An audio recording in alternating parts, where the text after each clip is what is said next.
you believe in the power of creativity to improve things. Can you talk a little bit about that as a philosophy? Because, quite often I get, people go, design will change the world. And I'm like, well, I think design in isolation is going to do nothing but make other designers happy. Like, when you say Yes. something like that, what do you mean by that? Design in isolation can't change the entire world, but it can create the communication system, the design systems, and the ways the world interact to help that journey.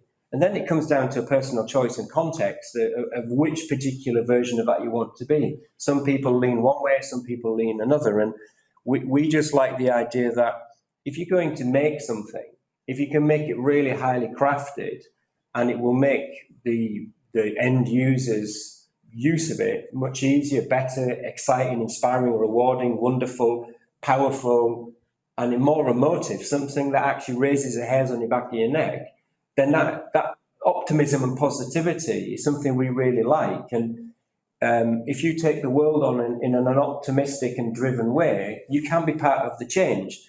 I would never profess to be able to solve any of the world's profound problems, but I really don't want to get in the way of that either. And there's a balance between the subjectivity of craft and beauty and the amazing quality, the thing that makes you feel great about design, and then its usability. And it's a constant balance, I think. And, the New York map is a masterpiece of design, but even that, if it's not implemented correctly in certain places, can actually be quite tricky for people. So that's why I always talk about the system working all the way through. So you can do lots of things on a practical level.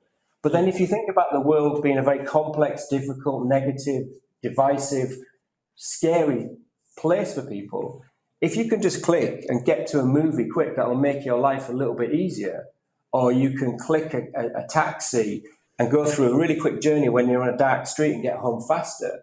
Those things make the world a better place as well. It's not always about the poster that has a political statement on it. It's about the infrastructure of life. It's the basics that we all live with day in, day out. And your commute, how your family lives, what you do when you're not at work, all of those things are designed. So I think sometimes when people talk about the designer responsibility, they only talk about the political and social change part of it. But the rest of the infrastructure of the entire planet is designed, and we can help with that.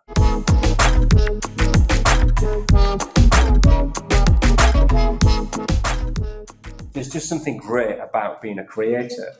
And I mean that in terms of a maker. And when we think about the DixonBaxi way, it was influenced by a number of things. I get contacted a lot by people, like on a daily basis, where they ask advice, they ask about folios, how to get jobs, how to start agencies. And a little while ago, I thought, there's quite a lot of, our industry is very closed.